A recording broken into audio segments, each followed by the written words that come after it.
Now I'd like to introduce our speaker, Captain Guy Gruters. Guy Gruters was born in 1942 in Sarasota, Florida, so he's a local Floridian, I guess, a native Floridian. While his father was away in Europe fighting as a soldier in World War II, and when he returned, he moved the family to the Northeast, where Guy actually grew up until the 9th grade when they came back to Florida. He was accepted to attend the U.S. Air Force Academy in Colorado Springs, earning a degree in engineering science, graduating summa cum laude. He attended Army Paratrooper School in Fort Benning, Georgia, and earned his jump wings. After graduation from the Air Force Academy, he married his wife, Sandy, and continued his education at Purdue, earning a master's degree in astronomical engineering. Astronautical, not nautical. I'm sure it was astronomical, though. Then he attended Air Force pilot training and flight gunnery school. Guy, having earned his wings as a lieutenant in rank with Sandy and his now 2 young children, volunteered for Vietnam service only, entering the war zone in 1967, believing that it was the best way to fight communism militarily overseas, far from our country. While in Vietnam, he was shot down twice, the second time captured on December 20th, 1967. Guy spent 5 years and 3 months as a POW in 6 different North Vietnam prison camps, most notably the Hanoi Hilton. His total stay in Vietnam was just over 6 years. Before ending his flying career in Vietnam, he flew over 400 combat missions. He was advanced in rank to captain and was awarded more than 30 combat awards, including 2 Silver Stars, 2 DFCs, 2 Purple Hearts, 2 Bronze Stars for Valor, a Presidential Unit Citation, the POW Medal, 20 Air Medals, and numerous other medals. Pretty impressive. Very impressive.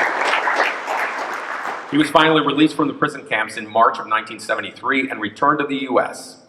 He was interviewed extensively by the Air Force and an author named Macomb McConnell because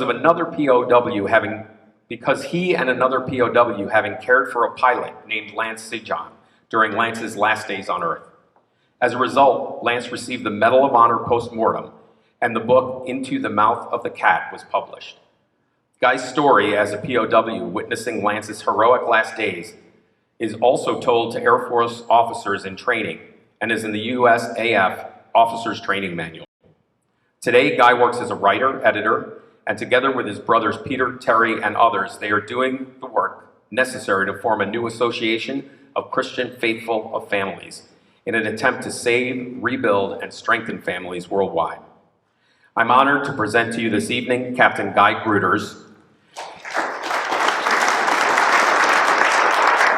And I'd like to invite Mr. Ho forward, who has a special thank you to Guy. Mr. Ho?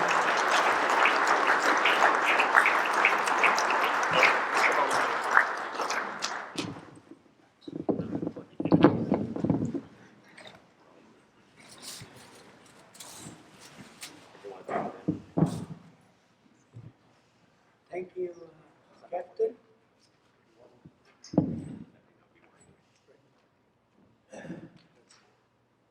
Thank you.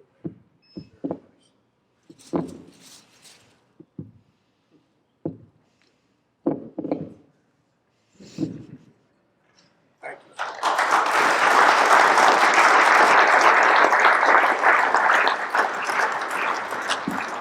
Salute! Go!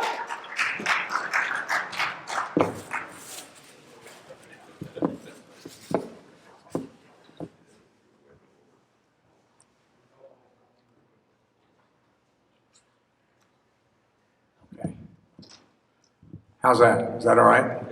Okay. I'll be talking about a leader who loves his people. As you know, this is the best thing you can do, is be a leader who loves his people. Be a person who loves everybody around you. This is the best thing you can do in life, okay? And I'm going to be talking about some leaders from POW camps who were really exceptional leaders.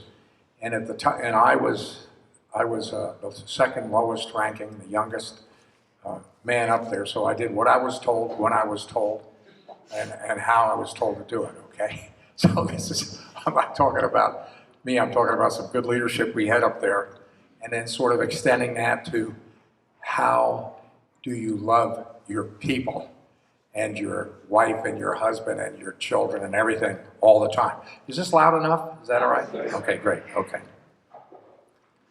Okay, I'm going to start out with my conversion story after introducing prison camp, then prayer life in the POW camp, some leaders that we had up there, and how any leader, any person can love heroically, which is the most important thing to do. Top level heaven, heroic love, anytime, anywhere, and then some closing comments. Okay, I was with the 173rd Airborne. I was so happy to see so many Army troops here. I was with the 173rd Airborne as a forward air controller in Vietnam. Any of those Army guys from Vietnam? Okay, great. So you know what I did there. You know, in the O1 and stuff like that. You know, we'd mark the targets for troops and that were for the enemy forces that were in close contact with our troops. We'd mark with smoke rockets, and then the fighters would put bombs on the enemy positions and things like that. And I had hundreds of missions doing that, and I was shot up badly a number of times because we dive in from about 1,000 feet and let go of the rocket at 400 feet over infantry, units, North Vietnamese infantry units. And the 173rd Airborne was an outstanding set of 4,500 airborne troops who were in Doc To in 67. Good heavy action, a lot of fights going on, and it was really just a tremendous thing. And I gained great confidence in the U.S. Army and our soldiers. We're so lucky. We're so lucky. We really are so lucky. We somehow develop great soldiers in this country. I believe it's because of our motto, "In God We Trust," that I'll talk about later. But anyway, we're blessed. We're really blessed. Then I joined an all-volunteer unit of F-100s flying forward air control missions, the same kind of missions in North Vietnam. Now this was a top secret unit, all volunteer. There was only 14 of us. We used F-100 fighter aircraft, and we would go into North Vietnam and find targets at low level. Most of the fighters, we had about 100 a day going into North Vietnam. They're coming in at 15 to 20,000 feet with heavy bomb loads. So we went up there without bomb loads, just 20 millimeter cannon. That's all we could do was strafe, but we also had rockets on the wings that we could mark targets with white phosphorus rockets.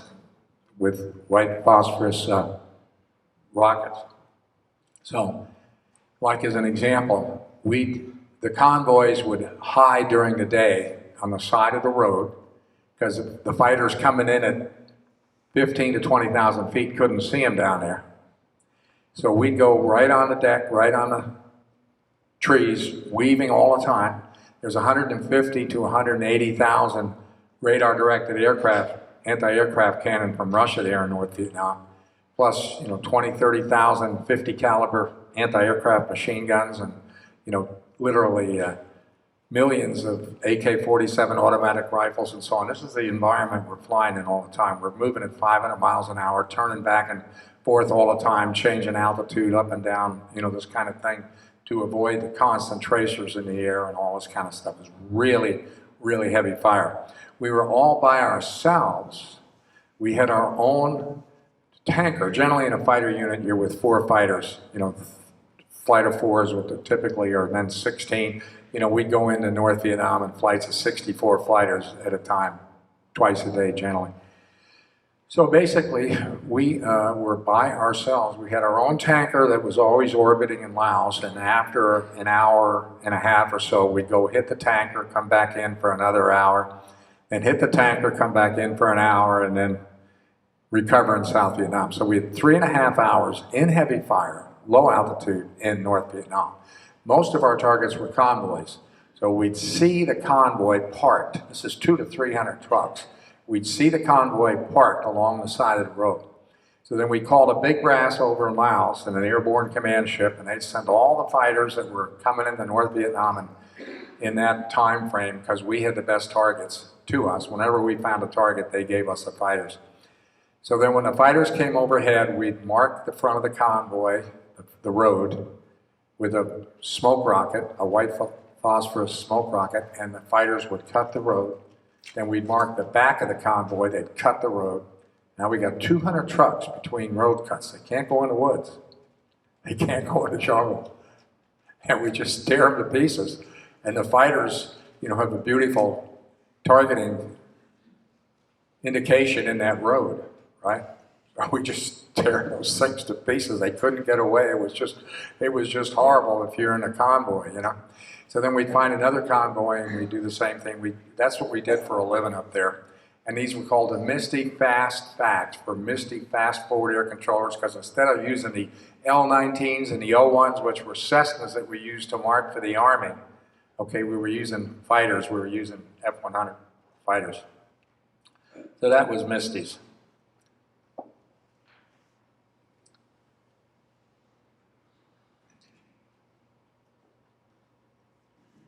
This thing is not taking a wave for some reason.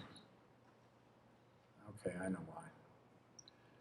Okay, so then in North Vietnam, this is our refueling, we would find the convoys backed up from the 4 main passes into the Magia Pass network, of the Ho Chi Minh Pass network in Laos and Cambodia. They had to cross these passes at night. They're 20 to 25 miles of torn up passes. So we just simply back up the roads to where they were staging to make that night crossing. And we'd find them every time. They never figured out what we were doing. They have to get across 20 to 25 miles of torn up roads. You know what I mean? They can only move, I was in those convoys, they can only move, 5 or 10 miles an hour at the fastest in those torn up roads. So, it really took them a long time to get across that open road in those passes. So we did a lot of good work. This was the F-100. This is over the town of Vinh, where I was shot down the first time. And at that time, we had Special Forces teams, 30 of them, in North Vietnam. 1 U.S. Special Forces troop and 1 South Vietnamese Special Forces troop, who were great. That two-man team was up there looking for ammo dumps, which we couldn't find from the air. We can't find them. They're very well hidden under the jungle canopy. So these guys on the ground would find these things, and then they'd radio directly to our unit, Misty, the coordinates on a 1 to 50,000 map. There was no GPS back then. So you had coordinates on a map, and basically they'd radio those coordinates, and as soon as they did, then the North Vietnamese would triangulate on their radio call, bringing all kinds of patrols surrounding them, including dog teams and everything else. These teams would escape that, hopefully. I mean, they took losses, but they'd escape that hopefully and do the same thing. They'd be up there for anywhere from a month to 6 months, resupplied by air. These are in the enemy territory finding targets. So this first time that we had trouble there was, they gave us a target, 2 o'clock in the morning. We got the call, the radio call. We briefed it at 4, took off at 5. At dawn, we were coming across the border of North Vietnam at 500 miles an hour, literally about 10 to 20 feet off the deck, trying to get across the initial coast defenses without them knowing we were there. And of course, as soon as you hit them, they start firing like crazy. And then we had to start our weaving and so on as we went inland.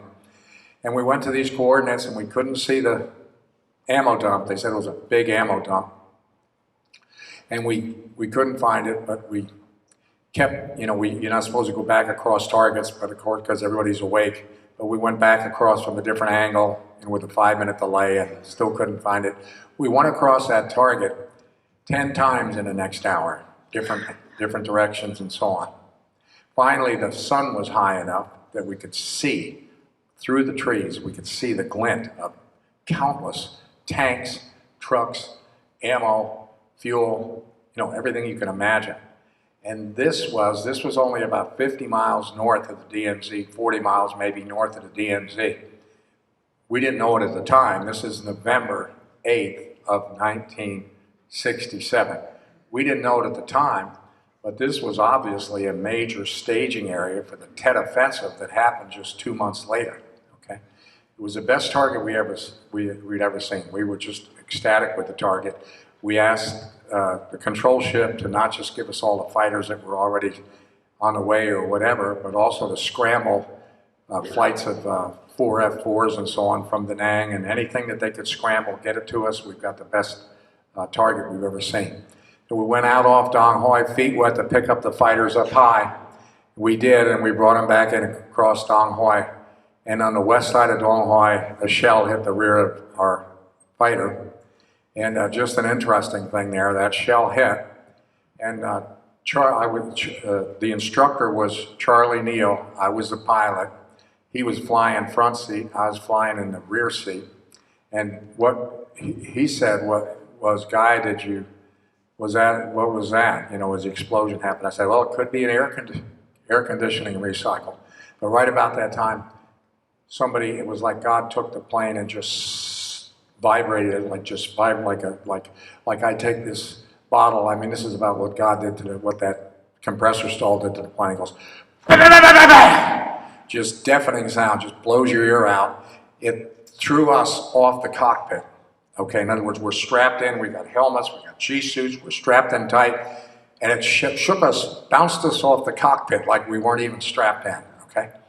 And then again, a pause, and then bam, as this thing compressor stalled. It's a 16,000 horsepower engine turning 19,000 RPM. When that thing compressor stalled, it just threw that plane around the air like it was nothing. Then I looked at and we got the fire overheat lights on the engine. We only have one engine. And I looked in the rear view mirror, and the tail section's on fire. Then I looked down at the system lights, you know, like fuel, hydraulic, number 1, number 2, you know, et cetera, and I'm looking at this, it's like a Christmas tree, the lights there. Number 1 fuel is out, number 2 is kicked in, number 1 hydraulic is out, number 2 is kicked in. But it's in caution, and so on and so forth. Virtually every system was illuminated. And then I looked, and that only took a couple seconds. That cross-check on that light panel is very quick. We do it all the time. I looked back at the mirror, and the whole mirror, it's one of these big wrap-around rear-view mirrors so you can do dogfighting, you can see everybody behind you. The entire rear-view mirror is full of fire, right up to the cockpit, the wings and the fuselage. 2 or 3 seconds from the tail on fire to the whole aircraft, the whole fighter on fire, okay?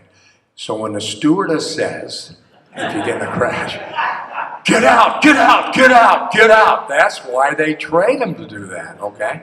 This is kerosene, and that fire is spreading against a 500-mile-an-hour wind forward. Okay? I mean, it was awesome. So Charlie, it really, honestly was awesome. So Charlie put the thing in a 7G turn, turning back to the sea, to the ocean.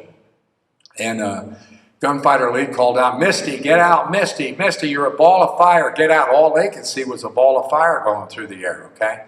And I said, negative, negative, we're going to try to make the ocean.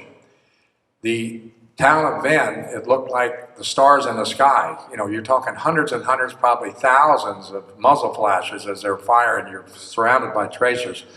You know, everybody here that's been in the military knows what I mean. You got thousands of gunners on that ground in that city, okay?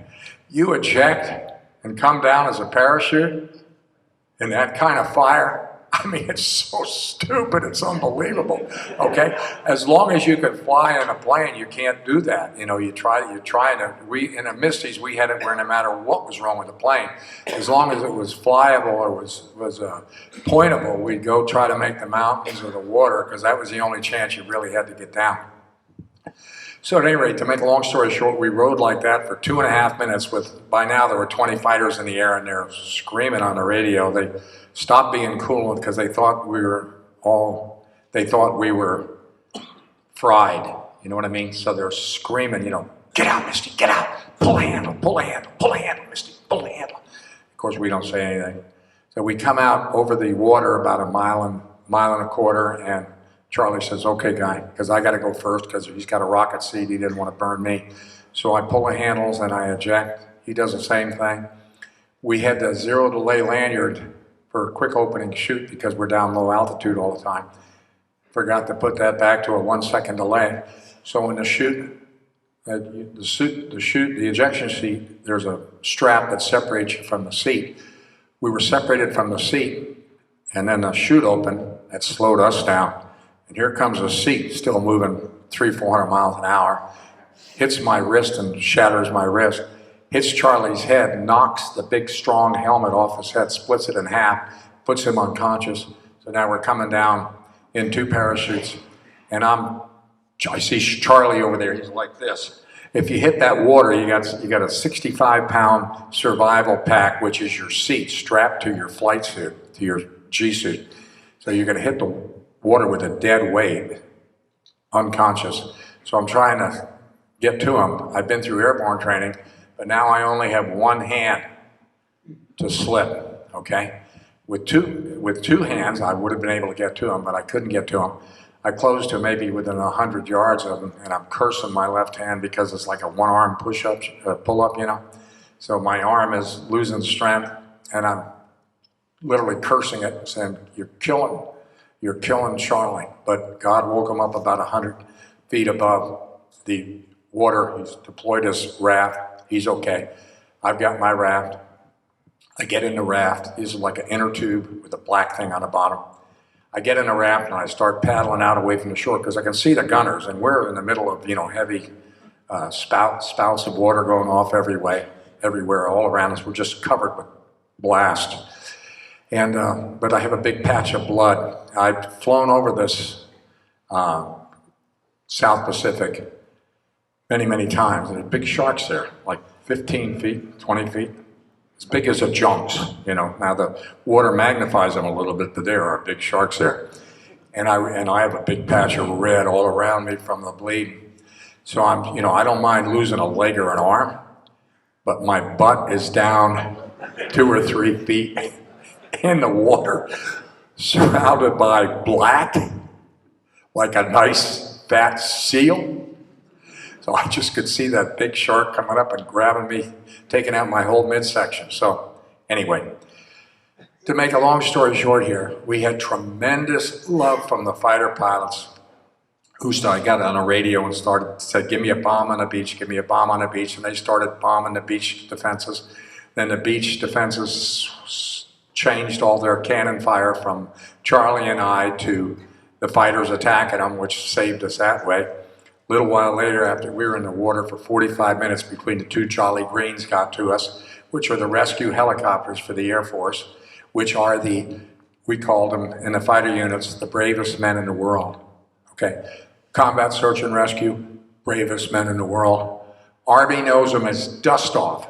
Okay, the Marines have them too. I don't know I forget now what the Marines call them, but it's the same thing. These guys come in the middle of a firefight. You know, we got guys hurt here. Let's say we got, 5 or 10 people here really badly hurt. That chopper's going to come in here and hover, and this is trees here. He's going to send a penetrator down here, and we're going to put the guys that are hurt in that penetrator. There's hundreds of guys with automatic weapons and machine guns within 100, 200 yards, firing at that helicopter as he's lowering that thing down and pulling that guy up, okay? We lost 832 Charlie Green crew members killed in North Vietnam, rescuing 2,500 fighter pilots. Cost them 832 lives to rescue us in North Vietnam. The Army lost 5,600 Huey helicopters. I believe that half of those were dust-off combat search and rescue, rescuing the badly wounded out of the firefights. Nothing's like the movies.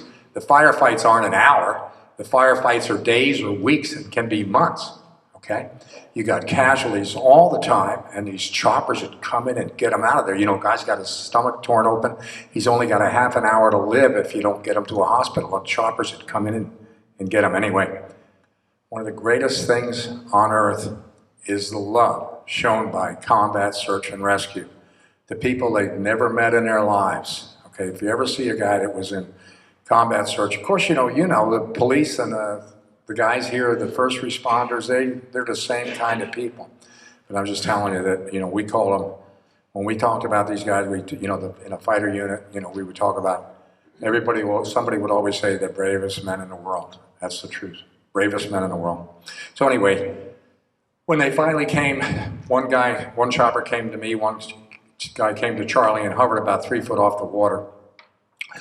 all hell broke loose from the shore again because now they got two beautiful targets about an hour, a mile and a quarter, mile and a half offshore, which is well within any artillery range, and we got all kinds of fire going on around us.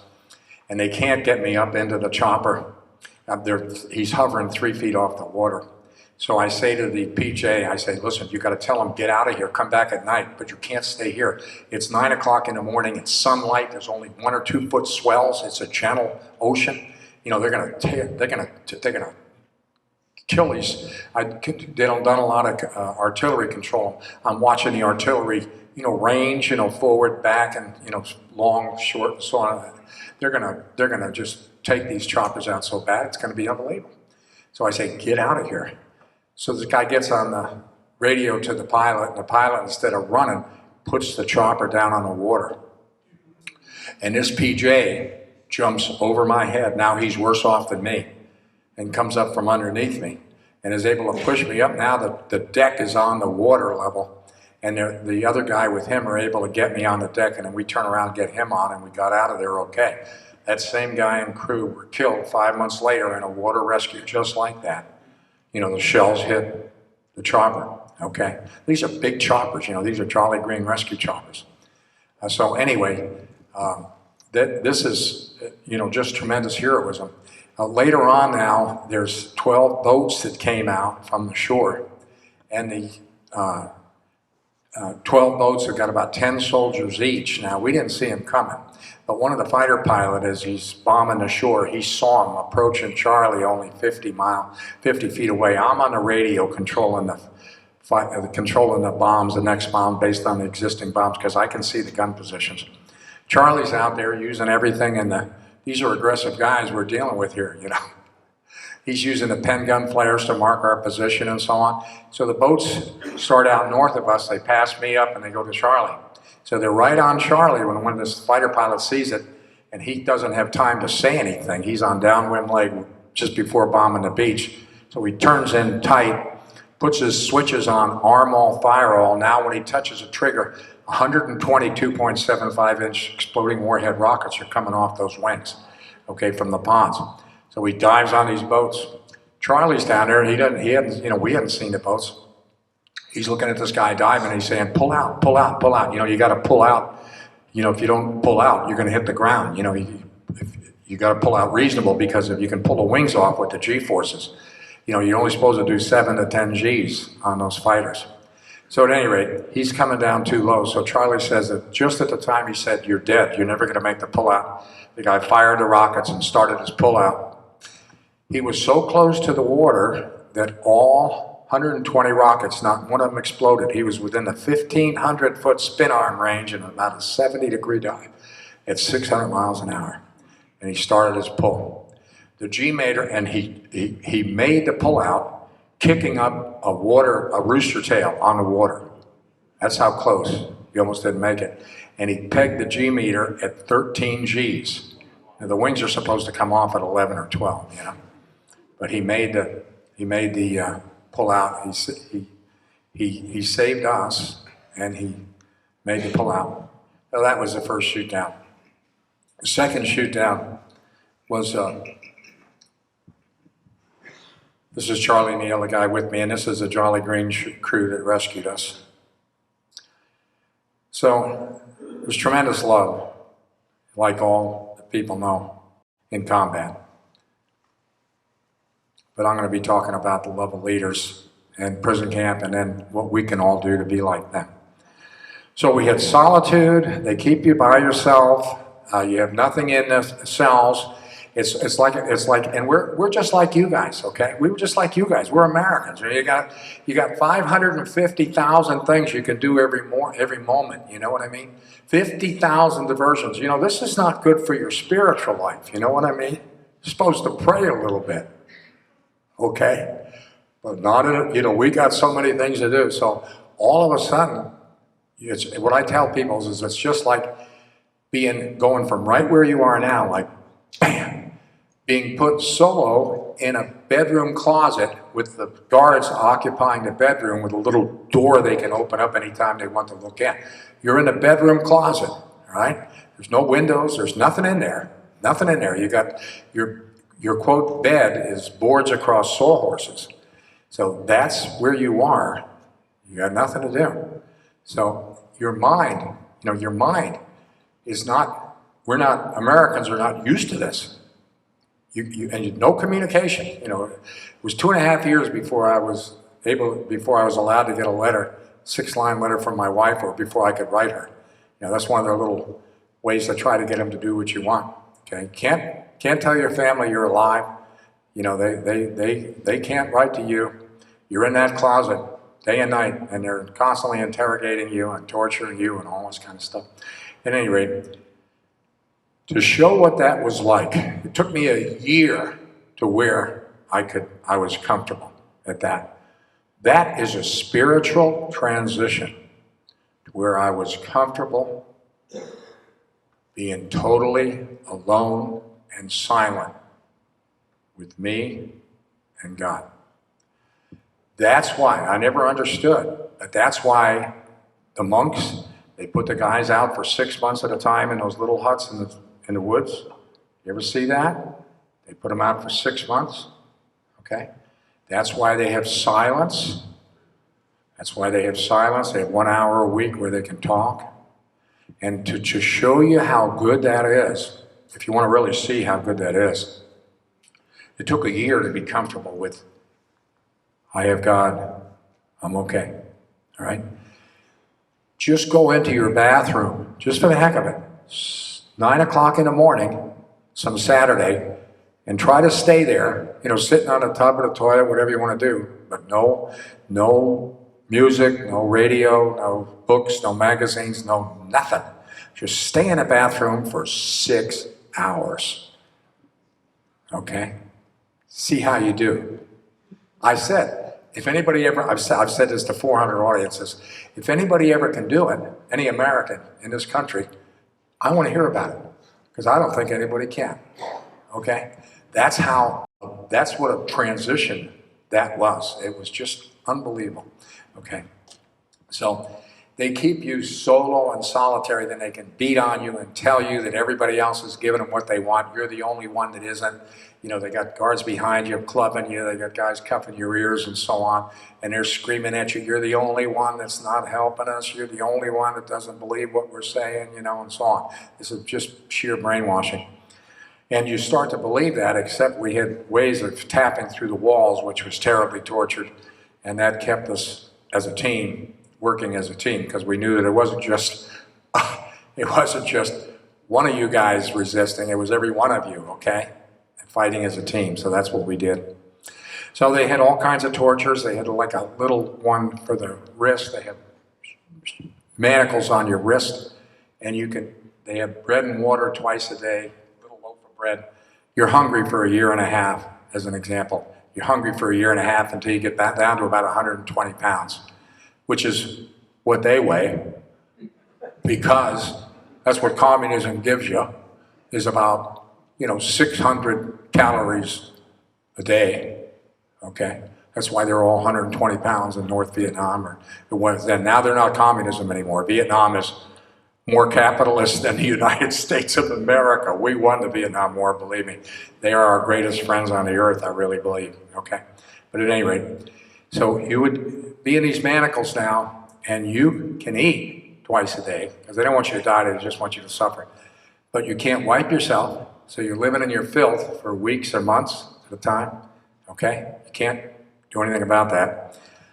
As an aside, you only had one sheet of toilet paper, for Craner and I, for 2 guys, brown toilet paper a month.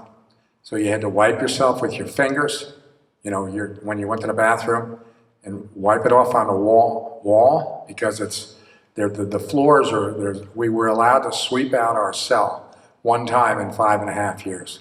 You got filth, it's, 1 or 2 inches of filth.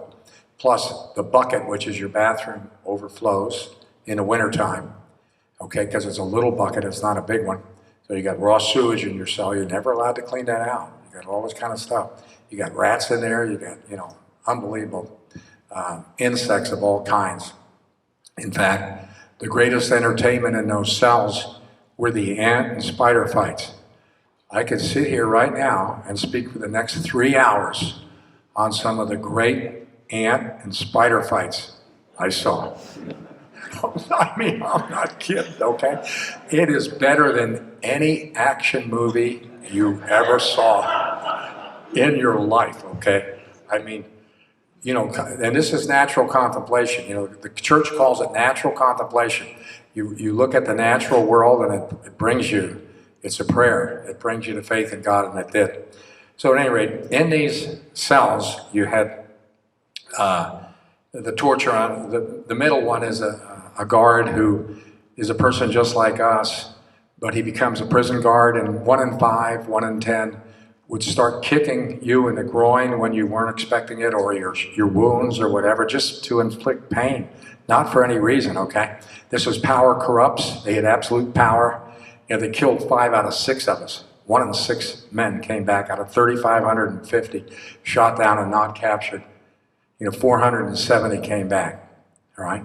So basically, these guys had absolute power, and they would just, some of them would go crazy like that. And so this is something, as a leader, you know, this could be a father of a family or the mother of a family with the kids, you know, or you got a business or anything like that. You got to be careful. If you got responsibility and authority, you got to love your people. You don't want to bully them. You want to love your people, okay? So we saw that, the corruption of these guards. It was just unbelievable. They came in as nice as, you know, me and you guys, and after 3 to 4 months of that kind of power, they went nuts. They started hurting people just to hurt them. On the right-hand side, it's beaten to death with heavy truck straps. They'd lay your butt and your back open, all bloody, bring in 40-pound sacks of salt, put salt all over those wounds. Do that too. This was a death torture. You know, they, again, wouldn't let you die easy. So do that 2 or 3 times a day, and the average man would last about 2 months. One man lasted 6 months before he died, okay? This was one of their classic tortures. In the upper right-hand side, they tie your elbows, touch them behind your back. Try to touch your elbows behind your back. It dislocates one of your shoulders. So now you got a dislocated shoulder. They take the rope from your tied elbows, put it over your shoulder to the ankle irons around your ankles, and hike up on it until your feet, to your face is between your thighs like that. It's absolute agony. Your whole body is in absolute agony. Okay, and then they tie it off. And they leave you like that for days and weeks. Twice a day they untie you so you can eat your bread and water, all right, so you don't die. This was one of the standard classic tortures for interrogations and so on. Okay, as I mentioned, you know, you got a bucket for your bathroom.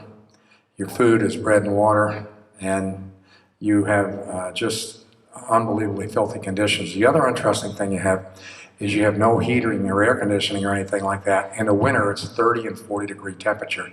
You got 2 pair of pajamas, that's all you got. And you got like a cotton pajama, and you got a small blanket, and you're on a wooden bed, you know, just boards, literally. So in the wintertime, you're shivering under the blanket with the pajamas on. You're shivering constantly, day and night. In the cold spells, you shiver day and night for 3, 4, 5 days in a row. You can imagine being that cold.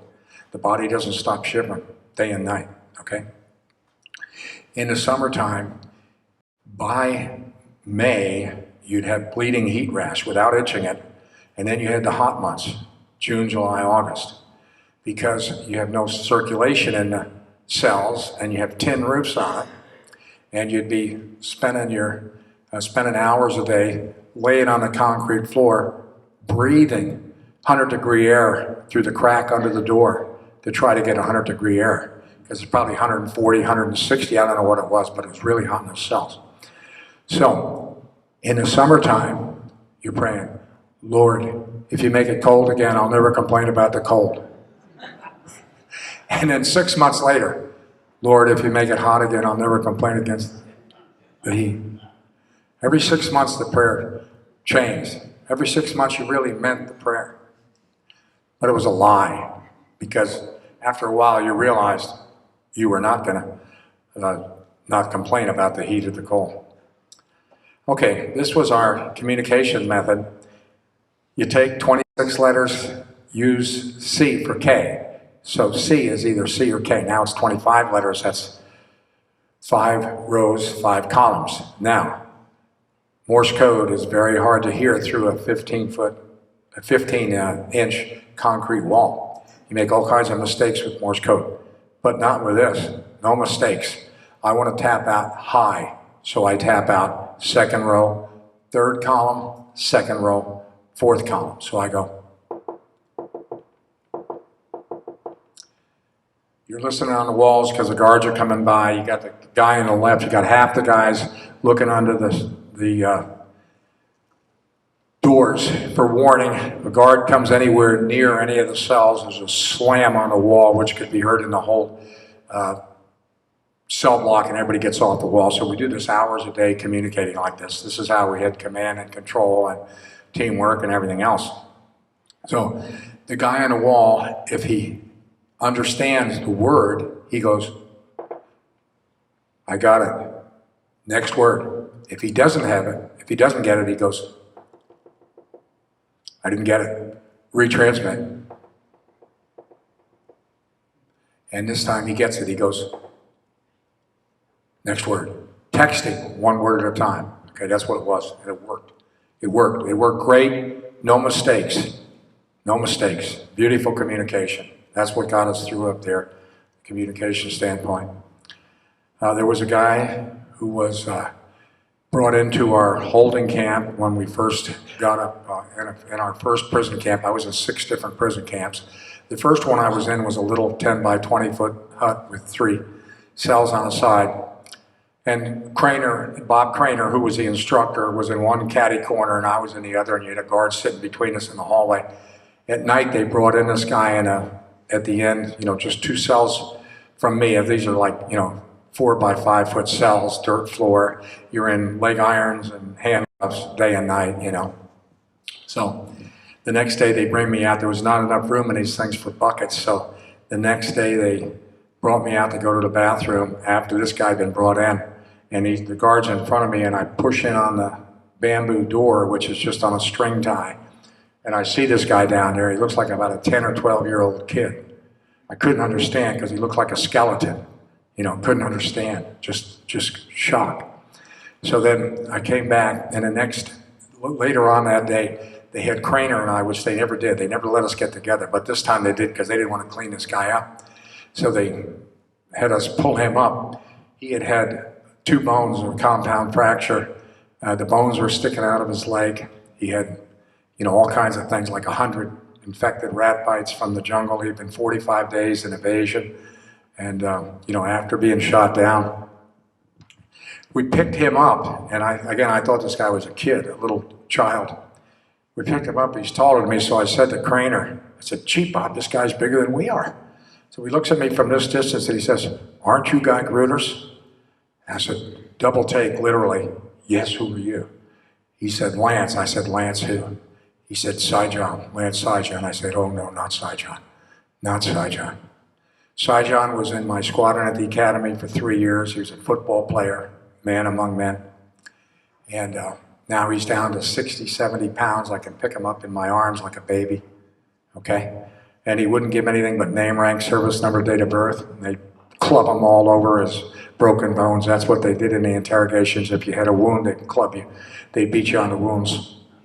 So anyway, next time we picked him up, Craner said, Lance, give him some answers. You're not in any shape to take the beatings. So he said, I can take it, sir. I can take it. But he didn't. So they beat him to death over that first month. He wouldn't answer anything but name, rank, service number, date of birth. Got the Medal of Honor. We put him in for that and so on. So at any rate, but it resulted in a great hatred. I never hated anybody in my life, but I hated what they did to him and what they were doing to us, but really what they did to him. And I got into worse and worse hatred, and this is terrible. You never want to be unforgiving. You never want to hate. You never want to have a grudge. Believe it. Believe it. If you get nothing else out of tonight, don't hold a grudge. Instantly forgive. Nothing else than that, okay? That's all from Satan. Anything other than that. By the way, helping with that, one of the things that I've really come to realize is, you're a masterpiece of God. You are, okay? So are you. So are you. So am I. So are you. So are you. So are you. I could point to everybody here. You're all a masterpiece of God. You are literally a son or daughter of God. You are literally a brother of God. And you are literally a spouse to the Holy Spirit. Everybody here. But it's much better than that. 8 billion people right now are in that position. Okay? And everybody in heaven is in that position and in purgatory. Okay, once they go to hell, God forgets them. Okay? But everybody is made to be a son or daughter of God, a brother or sister of God, and a spouse of God. This is infinitely beautiful, and that's for all eternity, this is. All we have to do is buy into the 10 Commandments.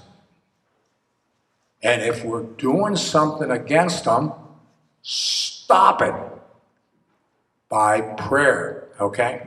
So at any rate, I'm against the 10 Commandments. I am hating badly. I start getting voices talking to me. This isn't me. This is voices talking to my mind, saying, you can beat these guys. Go over in the corner and stop eating. Go over in the corner and stop eating, which we had people do. Stop eating and die. Because it was really terrible. Terrible living up there, But I knew that's suicide, because luckily I'd gone to a Catholic school for 3rd grade to 8th grade, and we had little Sister Thomas Ann. I'll never forget her life. She's probably about 5'2", but her weapon was a yardstick, the edge of a yardstick, okay, in North Jersey, back in the 50s. And she had 50 men and women, in the 6th, 7th, 8th grade classes. And there was not a peep, perfect order in those 50-person classes because of the edge of that yardstick. Well, one of the things she told us was, you can't commit suicide. That's the mark of a coward, a quitter. You're the worst of all human beings. That's despair if you quit, if you commit suicide. Don't ever do it. Don't ever do it. You may even go to hell if you do. Okay?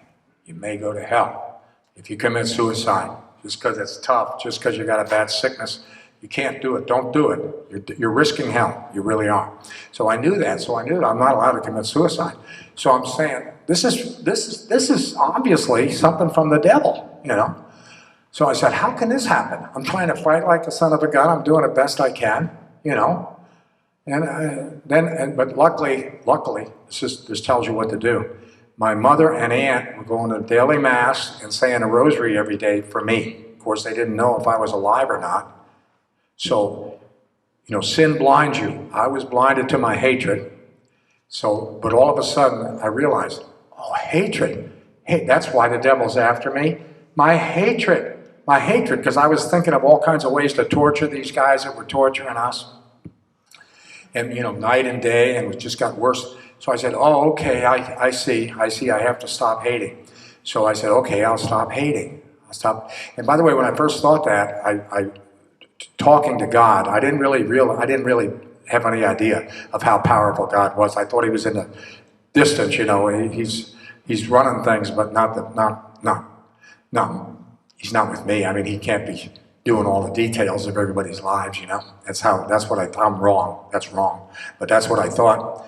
So I remember saying to him, though, in my mind, Lord, you want me to forgive these people? That's impossible. That's impossible. It's impossible. But there's dead silence.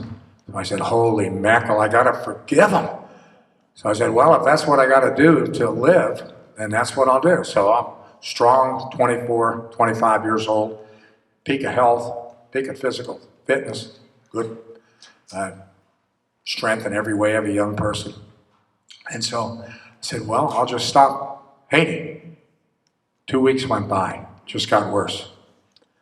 So I got on my knees. Jesus, please help me stop hating. I didn't even remember the rosary mysteries.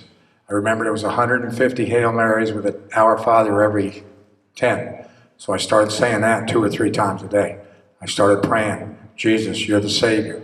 Save me from the hatred. Save me, save me. Because the devil had me. The devil really had me. Because of unforgiveness. Because of hatred. Because of grudges. This kind of crap. So basically, after 3 months, I remember one of the greatest joyful, after 3 months of praying, I had one of the most joyful thoughts. In fact, I think it's the most joyful thought in my life. In my mind, I said, Lord, forgive him. It was like a test. I didn't mean it, but that was the first time I could say those words, even in my mind. 3 months more of prayer, and I'm praying for him. Lord, I understand they're your kids. You want them in heaven with you. I'm praying for them to be there. I'm praying for all of us to be there forever as friends. Okay, I'm praying for every one of them. The last 3.5 years of prison camp, I had great warmth and joy and peace in my heart. In horrible conditions, I had great joy in my heart by praying for my enemies. Okay? No kidding. No kidding. All right? So that's the right answer. Now, Bob Craner, it was really tough up there. It was just hopeless, and it was easy to get into despair. So this guy, Bob Craner, that was with me, who was a major, and he was, 7 years older than me. He said, you know what I think we ought to do, Guy? They say when you get in a really tight situation that you basically refuse to think about it. And you just live in the moment. I said, yeah, I never heard that. He said, yeah, you just live, you do what you can right now. And you don't worry about anything in the future. Let's try that.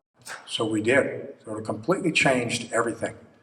Completely changed everything. Let us get through it. That was Bob Craner. I mentioned this, faith grew by observing spiders and ants. Pride, anger, hatred, forgiveness. How I prayed for the grace of forgiveness that was given. Key points of forgiveness are any virtue. Let's say I'm a terrible liar, or I don't forgive, or I steal, or I kill, or I beat up people for the heck of it, whatever. I have to be humble to get this changed. I've got to be humble about it. I've got to admit that I'm doing something wrong. I've got to pray for the grace to change from God, not from me being a tough guy, okay, or being good. Doesn't cut it. You're fighting the devil, he's much smarter. Being generous and really trying hard to do the right thing. God's will, not our will. There's 3 things you got to do. You got to be humble, you got to admit it, you got to really realize that you don't have the power to change, you need God's grace to change.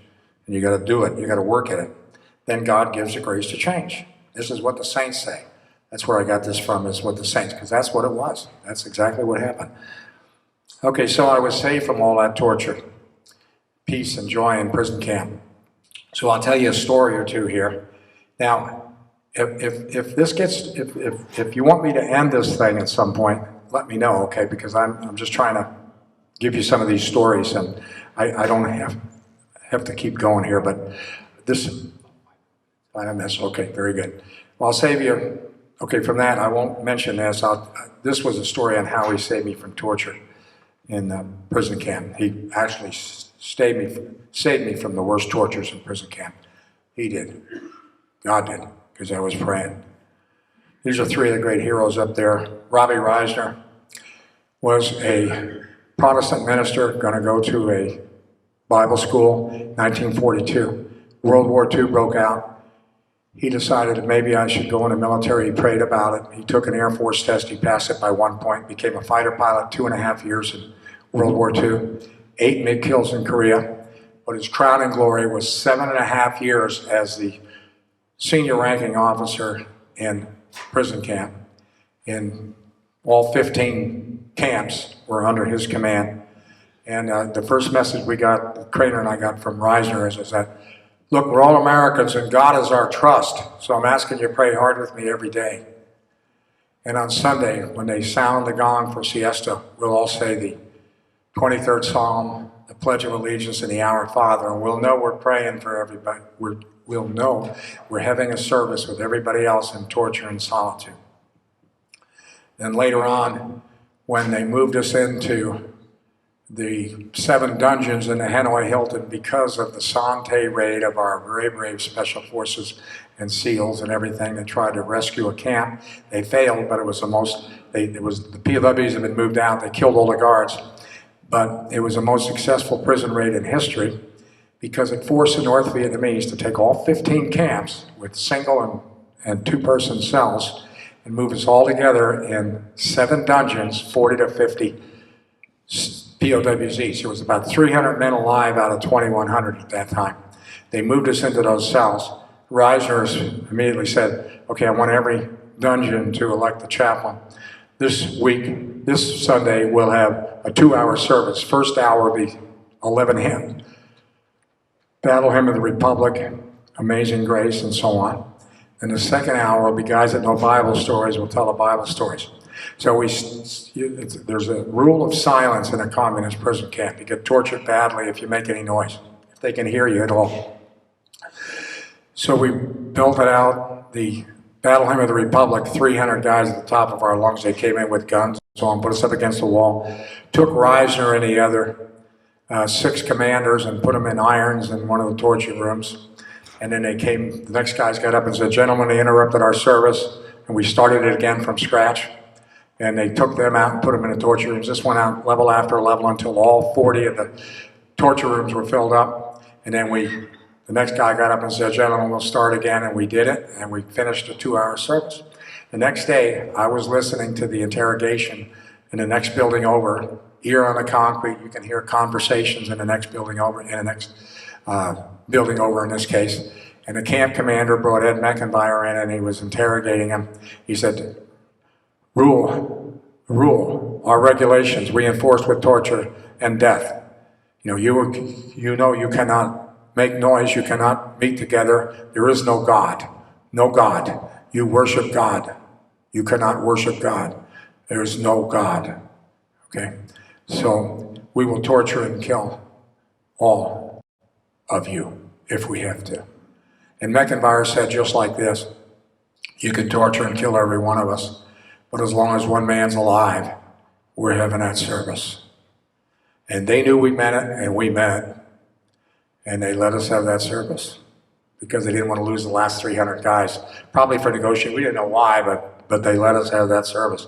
So 10 years after release, somebody asked Reisner how he felt. When they took those first 7 guys to the torture rooms, 300 guys sang the Star-Spangled Banner, shouting it as loud as we could. So they asked Reisner, what did you think when you were being taken to the torture room? And they sang the Star-Spangled Banner. He said, gee, I felt 9 feet high. So Ross Perot heard that, and he had a commissioned an artist to do a 9-foot bronze of Reisner. And there it is on the right at the dedication. And they asked Reisner, Ross Perot asked Reisner where he wanted it. He said, put it at the Air Force Academy. That's where we're training a lot of our leaders now. So now Reisner's a general and so on. So that was our great leader, Robert Reisner. When Reisner died and was being buried at Arlington, I'm in Ohio. I told Sandy, let's get in the car, Sandy. Drove 500 miles just to be there as he was buried. 500 miles back. Okay. How a Christian can love heroically. The greatest way to love another is to lead them to God. I'll go through this very quick. If you led to God, if you lead somebody to God, this is your kids, your wife, your people you're working with, whatever, they can overcome their bad habits because they got God. You can't overcome a bad habit by yourself. You got to have God do it. That's drinking, smoking, eating, anything, okay? You got to have God's grace. That's the only way to do it. Nobody else can do it. Only God, okay? You're free from the enslavement, which is what that is. He's much smarter than we are. And you can live in a kingdom within. Peace and joy is what happened to us. And you will go to heaven when you pass from this life because you repented and you stopped doing the stupid stuff that's against the 10 Commandments. Okay, so the 2 keys to heroic love each innocent: be joyful You put on your shirt in the morning, look at that smile. Look at that smile. No complaints. Ever. Ever. 24/7 when I'm awake, smile. To wife, to husband, to children, to friends. Always smiling, okay? Virtuous. If you're virtuous, you don't drink a lot, you don't eat a lot, and so on and so forth. Your friends say, he's smiling all the time. He doesn't have all the normal sins. What's he doing? Okay? You get people to do stuff. And basically become a person of prayer. I mean, if you don't become a person of prayer, you're really missing out. You're going to be died. You remember the Catholic faith? You die, you're judged, you go to heaven or hell. You die, you're judged, you go to heaven or hell. Everybody, okay? So you don't want to miss out on prayer because your companion, your friend, your father for all eternity, forever, trillions of years, is God the Father. Be nice to give him some time, now. Okay? Anyway, smile all the time. Witness virtue. I'll leave it at that. Thank you very much.